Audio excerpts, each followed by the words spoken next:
نحمده ونصلي على رسوله الكريم اما بعد فاعوذ باللہ من الشیطان الرجیم بسم اللہ الرحمن الرحیم واللہ یحب الصابرین صدق اللہ المولانا العظیم وصدق رسولہ النبی الامین المتین المبین الکریم ونحن علی ذلک لمن الشاہدین والشاکرین والحمد للہ رب العالمین۔ عزیزان گرامین، آئیے سب سے پہلے حضور رحمت عالم صلی اللہ تعالیٰ علیہ وسلم کی بارگاہ میں درود شریف کی ڈالی نچھاور کرتے ہیں، پڑھتے ہیں اللہم صلی علی سیدنا و شفیعنا حبیبنا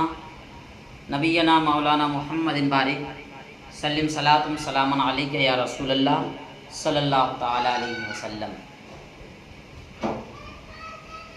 جو شخص یہ چاہتا ہے کہ وہ عذاب الہی سے چھوٹ جائے، ثواب و رحمت کو پالے اور جنتی ہو جائے، اسے چاہیے کہ وہ اپنے آپ کو دنیاوی خواہشات سے روکے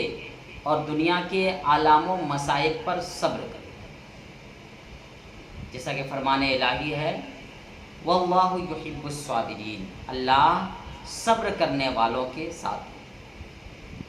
مطلب یہ ہے کہ آج ہمارے پاس تھوڑی سی ہمیں مصیبت پریشانی آ جاتی ہے تو ہم صبر نہیں کرتے، ہم شکوہ شکایت میں پڑ جاتے ہیں کہ آخر اللہ نے ہمیں یہ مصیبت دیا کیوں، جبکہ اللہ کے رضا پر راضی رہ کر ہمیں اس پر صبر کرنا چاہیے۔ صبر کی کئی قسمیں ہیں، اللہ کی اطاعت پر صبر کرنا، حرام چیزوں سے رک جانا، لطائف پر صبر کرنا اور پہلے صدمہ پر صبر کرنا، خواہشات نفس کو گناہ کا کام ہے، خواہشات نفس کو روک لینا اور صبر کر لینا، یہ نہیں دیکھنا کہ دوسرا یہی کام کر رہے ہیں ہم بھی کر لیں گے، موقع سے فائدہ اٹھا لیں گے۔ جو شخص عبادت الہی پر صبر کرتا ہے اور ہر وقت عبادت میں محو رہتا ہے، اسے قیامت کے دن اللہ تبارک و تعالیٰ 300 ایسے درجات عطا کرے گا جن میں ہر درجہ کا فاصلہ زمین و آسمان کے فاصلے کے برابر۔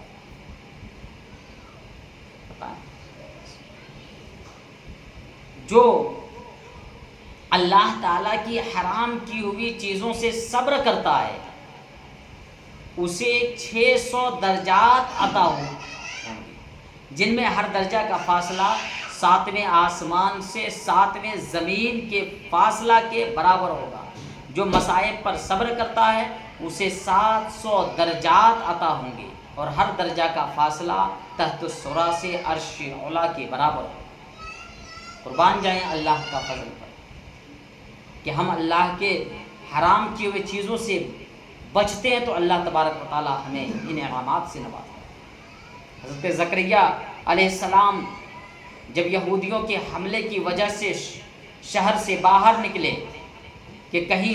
رپوش ہو جائیں اور یہود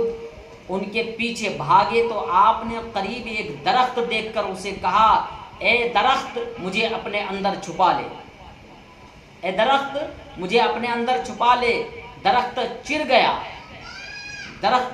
چر گیا اور آپ اس میں رپوش ہو گئے۔ جب یہود وہاں پہنچے تو شیطان نے انہیں ساری باتیں بتلا کر کہا اس درخت کو آری سے 2 ٹکڑے کر دو، چنانچہ انہوں نے ایسا ہی کیا، اور یہ صرف اس لیے ہوا کہ حضرت زکریا علیہ السلام نے ذات باری تعالیٰ کے بجائے مظاہر قدرت باری سے پناہ طلب کی، یعنی اللہ پر توکل کے بجائے انہوں نے درخت سے مدد طلب کی، درخت میں پناہ مانگی، طلب کی۔ آپ نے اپنے وجود کو مصیبت میں ڈالا اور آپ کے 2 ٹکڑے کر دیے گئے۔ حدیث قدسی میں ہے اللہ تعالیٰ فرماتا ہے میرا کوئی بندہ مصائب میں مجھ سے سوال کرتا ہے میں اسے مانگنے سے پہلے دیتا ہوں۔ جب مصیبت پڑتی ہے، جب بلا آتی ہے تو ہمیں اللہ سے طلب کرنا چاہیے، اور اللہ کہتا ہے کہ مجھے مانگنے سے پہلے۔ اور اس کی دعا کو قبول کر لیتا ہوں، اور جو بندہ مصائب کے وقت میری مخلوق سے مدد مانگتا ہے میں اس پر آسمان کے دروازے بند کر دیتا ہوں۔ حضرت کہتے ہیں کہ جب آری حضرت زکریا علیہ السلام کے دماغ تک پہنچی، جب وہ درخت میں چر گئے، شیطان نے کہا اس درخت کو چیرو، تو جب درخت چیرنے لگے تو جب آری ان کے دماغ تک پہنچی تو آپ نے آہ کی، درد سے آہ کی۔ ارشاد باری تعالیٰ ہوا، زکریا مصائب پر صبر کیوں نہیں کیا؟ نے تم پر جو مصیبت آئی تھی اس پر صبر کیوں نہیں کیا؟ تم نے درخت سے پناہ مانگی کیوں نہیں کیا؟ جو اب فریاد کرتے ہو اگر دوبارہ آہ منہ سے نکالی تو دفتر صابرین سے تمہارا نام میں خارج کر دوں گا۔ تب حضرت نے اپنے ہونٹوں کو بند کر لیا اور درد سہا، تکلیفیں برداشت کی، مگر زبان سے اف تک نہ کیا،